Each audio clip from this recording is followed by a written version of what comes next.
Hello friends, welcome to my YouTube channel anaesthesia talks for all. दोस्तों, जैसा कि आप जानते हैं, हमारे देश में कोरोना केसेस की जो संख्या है वो दिन प्रतिदिन बढ़ती ही जा रही है और बहुत तीव्र गति से बढ़ रही है। खासकर ये जो सेकंड वेव अभी अप्रैल मंथ में शुरू हुआ है, ये बहुत ही तीव्र गति से बढ़ रहा है। लास्ट ईयर जब ये कोरोना केसेस आए थे, जो फर्स्ट वेव जिसको हम अभी कह रहे हैं लास्ट ईयर, तो उस समय हम सबको यही उम्मीद थी कि इसकी जो वैक्सीन है वो जल्द से जल्द आ जाए और ताकि इस कोरोना जो बीमारी है इससे हमें निजात मिले। कोरोना की वैक्सीन आई डेफिनेटली, और उसका जो वैक्सीनेशन ड्राइव है वो जनवरी से शुरू हुआ, जनवरी 2021 से शुरू हुआ। और सबसे पहले जो मेडिकल प्रोफेशनल से संबंधित लोग हैं उनको लगाया गया। इन बिटवीन आपने सुना होगा कि कुछ और वैक्सीन्स को भी भारत सरकार ने मंजूरी दी कि वो भी इसमें कोरोना जो वैक्सीनेशन ड्राइव है उसमें यूज़ किया जा सकता है। लास्ट टाइम मैंने जो एक कोविशील्ड जो सबसे पहले वैक्सीन थी, खासकर जब मैंने लगवाई थी तो उसके ऊपर मैंने वीडियो बनाया था और उसके काफ़ी अच्छे आपने रिव्यूज़ दिए। बहुत सारे लोगों ने उसको देखा और अपने डाउट्स भी क्लियर किए उससे संबंधित। लेकिन उसके बाद एक वैक्सीन और आई है, कोवैक्सीन आई है, और अभी एक और रिसेंटली एक और वैक्सीन आनी है, स्पुतनिक करके, स्पुतनिक 5। तो अभी बहुत सारे लोगों में ये असमंजस्य बना हुआ है, या उनको समझ नहीं आ रहा है कि ये इतनी सारी वैक्सीन्स क्यों हैं और हमने कौन सी वैक्सीन लगवानी है, कौन सी ज़्यादा इफ़ेक्टिव है, कौन सी कम इफ़ेक्टिव है, इसका क्या साइड इफ़ेक्ट्स तीनों के सिमिलर हैं या अलग-अलग हैं, उससे काफ़ी डाउट है लोगों में। और बहुत सारे जो हमारे सब्सक्राइबर्स हैं उन्होंने कमेंट किया कि आप इसके ऊपर जो एक वीडियो बनाएं ताकि उससे हमें जो तीनों वैक्सीन्स हैं खासकर उनके बारे में कुछ डिफरेंसेस हैं या सिमिलैरिटीज़ हैं, उनके बारे में थोड़ी इन्फॉर्मेशन दें। तो आज ये वीडियो मैंने इसीलिए बना रहा हूँ कि जो हम तीनों वैक्सीन्स हैं, कोविशील्ड, कोवैक्सीन एंड स्पुतनिक 5 जो वैक्सीन है, उनके बारे में हम थोड़ा ब्रीफली जानेंगे कि ये कैसे कहाँ से इम्पोर्ट होती हैं, कहाँ बनती हैं और इनका क्या बेसिक मैकेनिज़्म ऑफ एक्शन क्या है। तो आइए शुरू करते हैं। ये जो तीनों वैक्सीन्स हैं, कोविशील्ड, कोवैक्सीन और स्पुतनिक 5, इन तीनों वैक्सीन्स का मैंने एक कंपैरिजन चार्ट बनाया है। आप उस चार्ट को फॉलो कर सकते हैं, मैं आपको एक्सप्लेन भी करूँगा साथ के साथ, और इस चार्ट को आप आगे के लिए स्टोर भी करके रख सकते हैं, सेव भी करके रख सकते हैं। सबसे पहले हम जान लेते हैं कि ये मैन्युफैक्चर कहाँ होती हैं तीनों वैक्सीन्स। जो कोविशील्ड है वो ऑक्सफोर्ड एस्ट्राजेनेका जो है कंपनी, वो बाहर की कंपनी है, उसके द्वारा जो फॉर्मूलेशन तैयार की गई है वहाँ से बनती है। लेकिन इंडिया में जो इसको बना रहा है उसी फॉर्मूलेशन से वो है सीरम इंस्टीट्यूट ऑफ इंडिया, जिसका अभी काफ़ी आपने नाम भी सुना होगा, पुणे में है। उसके द्वारा इंडिया में ये वैक्सीन बनाई जा रही है, कोविशील्ड। और जो कोवैक्सीन है वो भारत बायोटेक लिमिटेड है कंपनी, वो इसको कोवैक्सीन को बना रही है।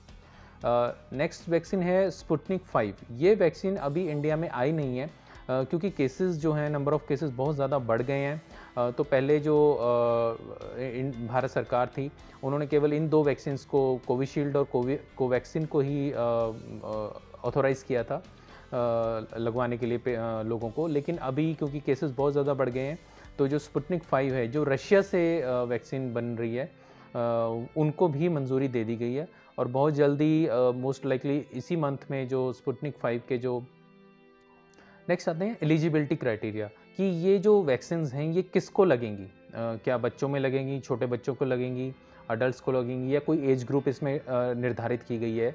तो इन तीनों वैक्सीन्स का एज ग्रुप जो है वो ऑलमोस्ट सिमिलर है। 18 साल से ऊपर जो भी व्यक्ति हैं उनको ये तीनों वैक्सीन्स लगाई जा सकती हैं। जैसा कि यहाँ पे इंडिया में पहले शुरू हुआ था कि पहले मेडिकल प्रोफेशनल्स को लगाई गई, और अभी जो है उसके बाद 45 ईयर्स से जो एज जो लोग हैं या जो बुज़ुर्ग लोग हैं उनको लगाई गई थी। और अभी 1 मई से जो अनाउंस हुआ है। नेक्स्ट आते हैं इसकी कंपोजिशन पे। ये थोड़ा समझना आपको ज़रूरी है। मैं थोड़ा सा मेडिकल से हट के थोड़ा सा कॉमन भाषा में आपको समझाने की कोशिश करता हूँ। फर्स्ट ऑफ ऑल हम कोविशील्ड का समझ लेते हैं। कोविशील्ड जो वैक्सीन है उसकी जो कंपोजिशन है, जो उसके कंटेंट है या उसके इंग्रेडिएंट्स हैं, उसमें बेसिकली हमने जो साइंटिस्ट हैं उसमें एडिनो वायरस, जो हम जैसे कॉमन कोल्ड या जो हमारे ज़ुकाम होता है बेसिकली, उसका जो वायरस होता है, जैसे जब भी हमें ज़ुकाम होता है या खांसी होती है तो हमें लगता है कि वायरल हो गया, तो बेसिकली वो वायरल जिसको हम एडिनो वायरस कहते हैं, उस वायरस का जो है प्रयोग किया गया है। प्लस उसके अंदर एक जो कोरोना वायरस की स्पाइक प्रोटीन होती है, कोरोना वायरस का अगर आप स्ट्रक्चर देखें, जैसे आप पिक्चर में देख पा रहे हैं, जो ये गोल होता है उसके ऊपर कुछ स्पाइक्स लगी हुई हैं। तो बेसिकली इस एडिनो वायरस के साथ इन्होंने जो कोरोना वायरस की जो स्पाइक प्रोटीन, इसको स्पाइक प्रोटीन बोलते हैं, ये उन्होंने अटैच कर दी है।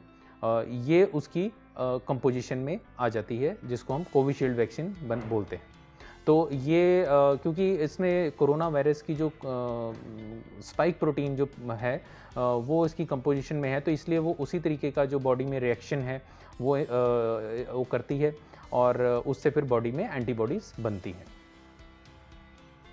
नेक्स्ट आती है कोवैक्सीन। कोवैक्सीन में ये उससे थोड़ा अलग है। इसमें क्योंकि हम जैसा कि आपने कोविशील्ड में देखा कि उसमें हम एडिनो वायरस यूज़ कर रहे थे, जो कॉमन कोल्ड वाला वायरस था वो वाला यूज़ कर रहे थे एज एन वेक्टर, मतलब वो लेके आ रहा था। लेकिन कोवैक्सीन के अंदर हम किल्ड कोरोना वायरस, ये एग्जैक्टली कोरोना वायरस ही है, लेकिन वो किल्ड है या इनएक्टिवेटेड कहेंगे, या उसको किल्ड कोरोना वायरस वैक्सीन कहेंगे, जो कोवैक्सीन होती है। तो इसमें कोई वेक्टर नहीं है, इसमें डायरेक्टली कोरोना वायरस ही आपका लेकिन किल्ड वाला, इससे कोई आपको इफेक्ट नहीं होगा, कोई आपको नुकसान नहीं होगा, और किल्ड कोरोना वायरस वैक्सीन इसको बेसिकली बोलते हैं। इससे बॉडी में माइल्ड सा जो रिएक्शन है वो शुरू होता है और उसके बाद फिर बॉडी में एंटीबॉडीज बनती हैं।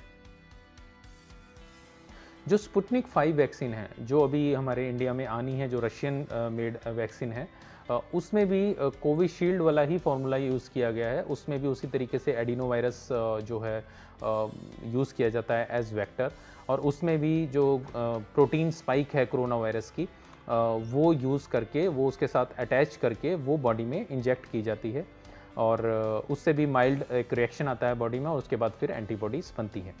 बेसिकली स्पुतनिक 5 और कोविशील्ड में ये डिफरेंस है कि जो स्पुतनिक 5 है उसमें 2 तरीके के अलग अलग वेक्टर्स यूज़ किए जाते हैं, खासकर फर्स्ट डोज में और सेकंड डोज में अलग अलग जो वेक्टर्स हैं वो यूज़ किए जाते हैं, इसलिए वो थोड़ी सी उसकी एफिशिएंसी जो है वो ज़्यादा है।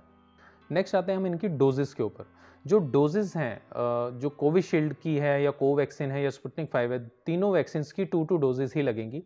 जो कोविशील्ड है, इनिशियली जब यहाँ पे स्टार्ट हुई थी वैक्सीनेशन ड्राइव, तो इसको ये बोला गया था कि 4 वीक्स के बाद आपको सेकंड डोज लगवानी है, बल्कि मैंने भी 4 वीक्स बाद ही लगवाई थी और सेकंड डोज। लेकिन उसके बाद फिर दोबारा रिसेंट गाइडलाइंस आई, और WHO की भी गाइडलाइंस आई, RICMR की भी गाइडलाइंस आई। उसमें ये कहा गया कि इसको हम थोड़ा जो इंटरवल है वो बढ़ा लेना चाहिए, यानी 8 to 12 वीक्स का इंटरवल कर दिया गया, पहले जो कि 4 वीक्स था।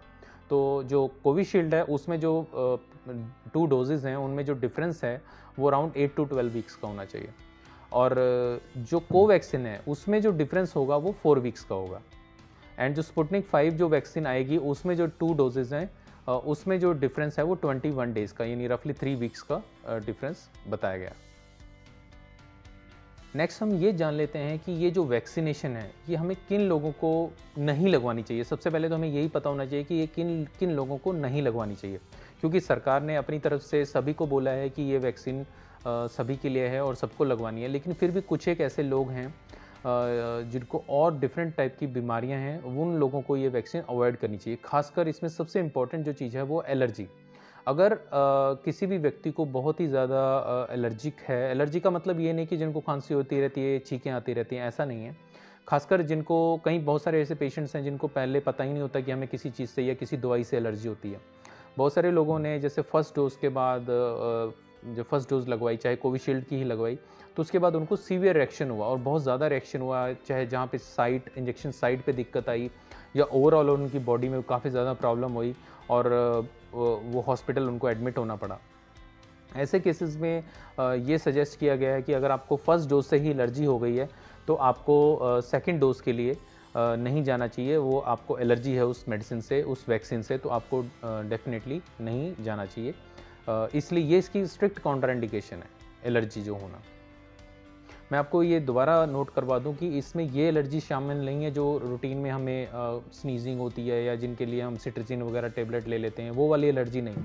जो वैक्सीन से एलर्जी है और जिनको पहले वैक्सीन फर्स्ट डोज से वैक्सीन से एलर्जी हो गई है, उनको डेफिनेटली ये सेकंड डोज नहीं लगवानी चाहिए।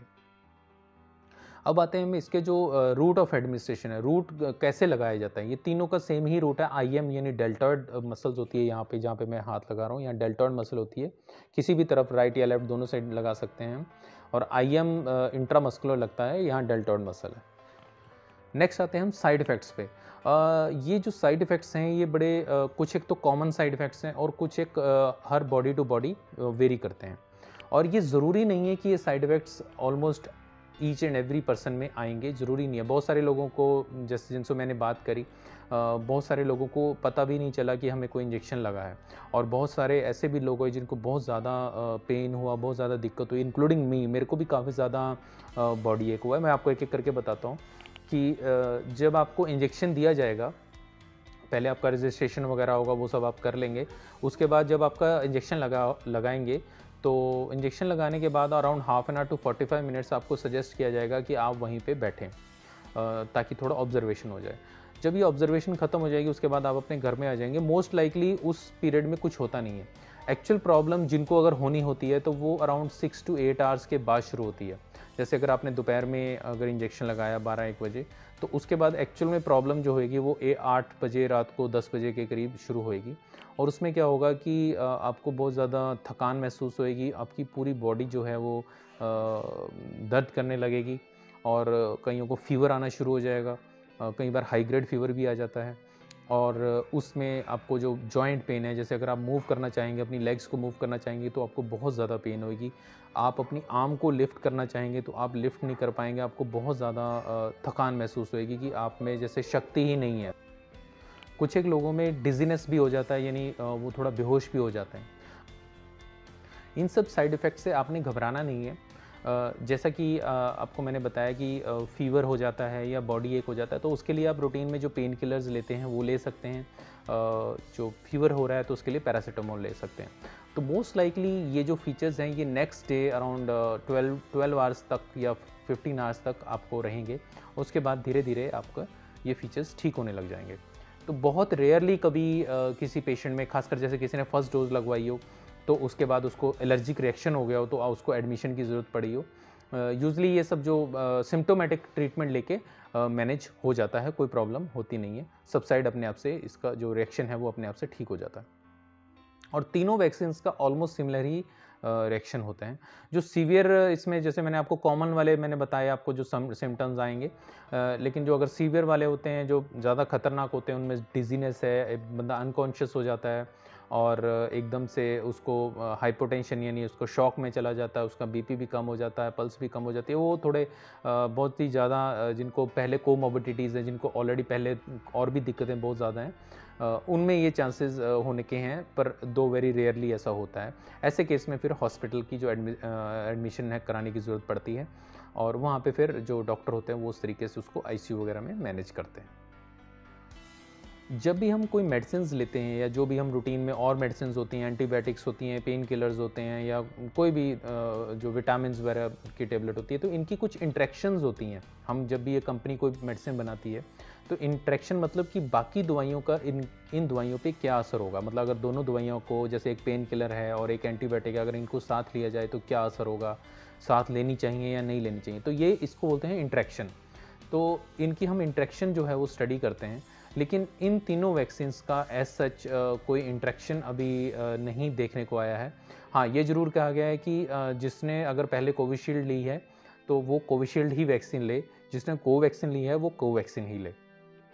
वैक्सीन्स को बदले मत। अगर पहले आपने कोविशील्ड ले ली और दूसरी बार आप कहते हो कि मैं कोवैक्सीन लगवा लूँ, तो ऐसा नहीं करना है। आपने जो वैक्सीन फर्स्ट डोज में लगवाई है वही वैक्सीन आप सेकेंड डोज में लगवाओ। और दूसरा, प्रेग्नेंट पेशेंट और जो ब्रेस्ट फीडिंग वाले पेशेंट्स हैं, लोग हैं, उनकी भी कोई अभी स्टडी पूरी तरीके से नहीं आई है कि इनका जो इन पे क्या इफेक्ट, किस तरीके का प्रेग्नेंट पेशेंट पे या ब्रेस्ट फीडिंग पे क्या इफेक्ट होगा इस वैक्सीन का, उस पर अभी पूरी तरीके से स्टडी नहीं आई है। कुछ एनिमल स्टडीज़ अभी अंडरगो हो रही हैं, लेकिन अभी पूरी तरीके से वो अब आते हैं उस $1 मिलियन क्वेश्चन पे, जो हर बंदा आजकल पूछ रहा है कि हमें कौन सी वैक्सीन लगवानी चाहिए। तो अगर आप एफिकेसी देखें, एफिशिएंसी देखें, इस पे जो वैक्सीन्स हैं उनकी, जो कोविशील्ड है वो 70% एफिकेसी है और जो कोवैक्सीन है उसकी 78% है और जो स्पुतनिक 5 जो भी आनी है उसकी अराउंड 91% जो है एफिकेसी है उसकी। रिगार्डिंग अवेलेबिलिटी, अभी केवल इंडिया में जो कोवैक्सिन और कोविशील्ड, और वो भी मेजॉरिटी कोविशील्ड ही अवेलेबल है। स्पुतनिक 5 अभी तक आई नहीं है। मई मंथ में उसको इंपोर्ट किया जाना है रशिया से। होपफुली जल्दी आ जाएगी ताकि अभी जो रिसेंटली आउटब्रेक दोबारा आया है उसको भी कवर अप किया जा सके। रिगार्डिंग कॉस्ट जो है वो डिफरेंट एस्पेक्ट्स हैं। पहले जब ये लॉन्च हुई थी कोविशील्ड वैक्सीन, तब ये फ्री ऑफ कॉस्ट लगवाई गई थी, खासकर मेडिकल प्रोफेशनल्स को, और उसके बाद जो 45 इयर्स ऑफ एज से जो बड़े लोग थे उनको। लेकिन अभी जब 18 इयर्स ऑफ एज से अबव जो लोगों को अभी 1 मई से शुरू किया है, उसमें उन्होंने कुछ चार्जेस रखे हैं, अराउंड 200 या 250 रुपीज़ के आसपास उन्होंने चार्जेस रखे हैं। और ये दोनों के, कोवैक्सिन के भी और कोविशील्ड के भी। जो स्पुतनिक 5 है वो रफली अराउंड $10 के आसपास का एस्टिमेटेड कॉस्ट है पर पर्सन, जब भी वो यहाँ पे आएगी मैनेज करना है। एंड में कुछ एक क्वेश्चन मैं आपको बताता हूँ जो अक्सर लोग पूछ रहे हैं, बहुत कॉमनली पूछ रहे हैं। पहला क्वेश्चन तो यही है कि क्या अगर मेरे वैक्सीन लगवा ली है तो क्या मुझे कोरोना नहीं होगा, या मुझे वैक्सीन लगवाने के बाद कोरोना हो सकता है। कईयों का ये भी क्वेश्चन है कि हमारे उस रिलेटिव ने कोरोना वैक्सीन भी लगवा ली थी, 2 डोजेज़ भी पूरी लगवा ली थी, उसके बाद भी उसको कोरोना हो गया, तो या हमें पहले कोरोना हो चुका है, अब हमें वैक्सीन लगवानी चाहिए या नहीं चाहिए। तो इस तरह के कुछ बहुत सारे डाउट्स हैं लोगों के मन में। तो उसका मैं कुछ आंसर आपको देना चाहूँगा कि सबसे बड़ी बात है कि जो भी ये 3 वैक्सीन मैंने जैसे बताई हैं, चलो स्पुतनिक 5 तो अभी आई नहीं है, कोविशील्ड और कोवैक्सिन जो हैं उनकी जो एफिकेसी मैंने बताई आपको 70% और अराउंड 78% है। तो इससे ही आपको जज कर लेना चाहिए कि इनकी एफिकेसी 100% नहीं है। इसका मतलब ये है कि ये वैक्सीन्स 100% गारंटी नहीं देती कि आपको कोरोना नहीं होगा ये वैक्सीन लगवाने के बाद। 70% और 78%, हालांकि ये भी रेट काफ़ी अच्छा है, लेकिन बहुत सारे ऐसे भी लोग होंगे जो उस 30% में आ जाएंगे जिसमें एफिकेसी नहीं आई है और जिनमें उतना असर नहीं आया। तो डेफिनेटली ये वैक्सीन लगवाने के बाद भी आपको कोरोना हो सकता है। लेकिन ये कहना कि मुझे इस वैक्सीन से कोरोना हो गया, ऐसा नहीं है। वैक्सीन से आपको कोरोना नहीं होगा, क्योंकि अब 2 वैक्सीन का अगर आप देखें लगा के, कि जो एक कोविशील्ड है और एक कोवैक्सिन है। कोविशील्ड में आपको जो वायरस इंजेक्ट किया गया है वो एडिनो वायरस है, कॉमन कोल्ड वायरस है, और जो उसके साथ जो प्रोटीन, स्पाइक प्रोटीन जो कोरोना वायरस की है, वो बेसिकली उसकी बॉडी में एंटर करने वाला चीज़ होती है, उससे कोरोना नहीं होता। कोरोना तो मेन वायरस से होता है। वायरस के ऊपर जो स्पाइक प्रोटीन लगी होती है, जो मैंने आपको पिक्चर में भी दिखाई थी, वो बॉडी में बॉडी के सेल में एंटर करने के लिए होती है। तो हमने उसमें कोरोना वायरस को इंजेक्ट नहीं किया है, बेसिकली उसकी जो वो प्रोटीन स्पाइक है उसको इंजेक्ट किया था along with the vector of common cold virus, जो एडिनो वायरस है। तो इसलिए आपको उससे नहीं घबराना कि मेरे को कोविशील्ड की वजह से कोरोना हो गया।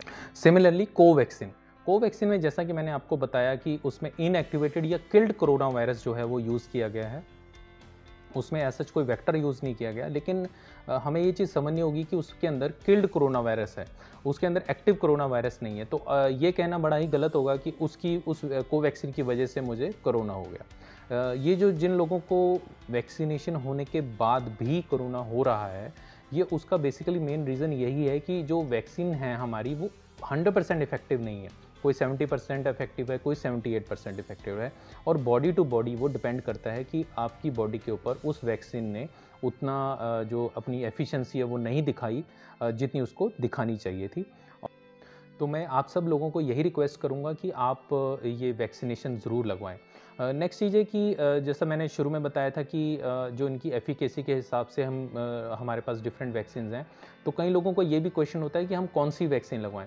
देखिए, जिस हिसाब से अभी सिचुएशन चल रही है कि पहले था कि चलो वैक्सीनेशन अवेलेबल भी थी, अभी अगर आप देखें, न्यूज़ में भी देखें और डेली न्यूज़पेपर्स में भी आ रहा है कि वैक्सीनेशन जो हमारे पास वायल्स हैं वो ख़त्म हो गई हैं, और इतनी ज़्यादा नंबर ऑफ़ जो केसेस आ गए हैं, उसकी वजह से वैक्सीनेशन जो है वो बड़े स्लो हो गया है, और क्योंकि हमारे पास नंबर ऑफ़ वायल्स ही नहीं है उतनी, इसी वजह से हमें जो दूसरे कंट्री से वैक्सीनेशन जो है वो लेनी पड़ रही है, और ये स्पुतनिक 5 को भी इसी वजह से एग्री किया या अवेलेबल करवाने की कोशिश की जा रही है ताकि सभी लोगों को वैक्सीन मिल सके।